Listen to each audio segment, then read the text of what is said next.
Senator Bovey. Thank you, Your Honor. This question is for the government representative in the Senate. Senator Gold, millions of Canadians have been affected directly and indirectly from COVID, having lost loved ones, not being able to see loved ones, had the virus themselves, and lost employment. When I last spoke about COVID, I suggested 4 constructive actions our federal government can take. 1, the development of national care standards. 2, bricks and mortar development with assistance from federal infrastructure program to build care homes with one-person rooms with ensuite bathrooms. 3, immigration increases for healthcare personnel to assist with our stressed and too small frontline workers. And 4, supporting and leading the UN initiative for an international convention for the rights of elder persons. I understand the government supports at least some of these suggestions. And can you tell us where the government is in enacting them? Senator Gold. Thank you, Senator, for your question. Let me say at the outset that with regard to items 3 and 4 on your suggestions, all of which are welcome, I have no information, but I can comment on the other 2, if you will.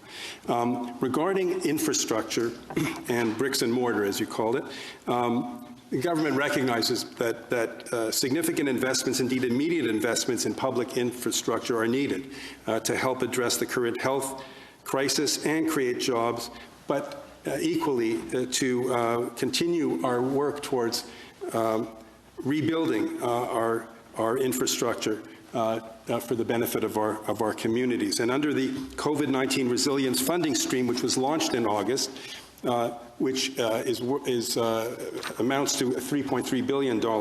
As you know, provinces can retrofit existing not-for-profit long-term care homes or indeed build new facilities, so long as the total project cost does not exceed $10 million and can be completed by the end of 2021, underlining the importance of finding immediate solutions to this crisis.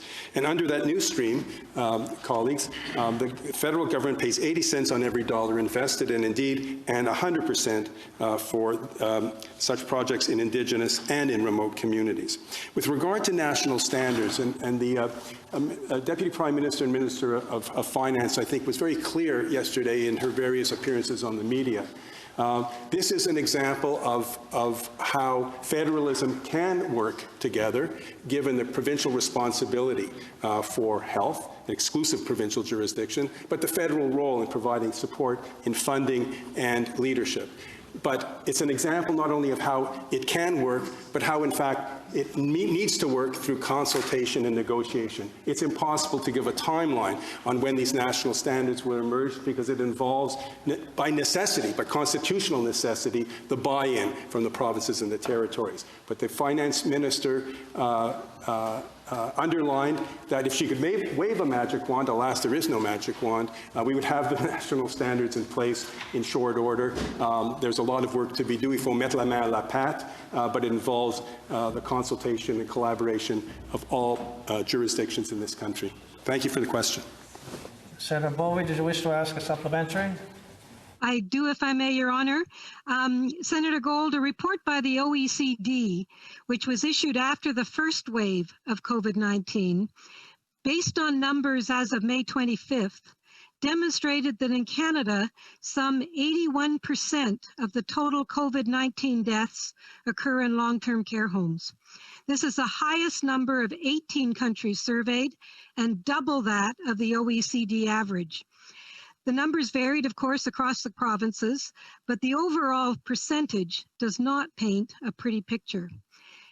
Don't you think it's time for work on these national standards to be fast-tracked and started quickly, and let's try to wave that magic wand? Senator Gold.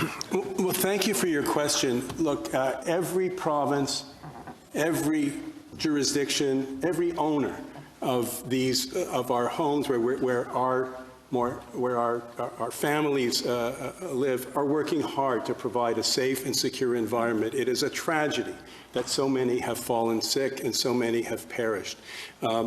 National standards is something this government would support, but it cannot be done any faster than the relevant jurisdictions federal and provincial, can manage it. And situations vary so dramatically from province to province within the province, even within my own community. It varies within neighborhoods. And so, alas, it is not something that can be wished to go faster, important though it is. And thank you for your question.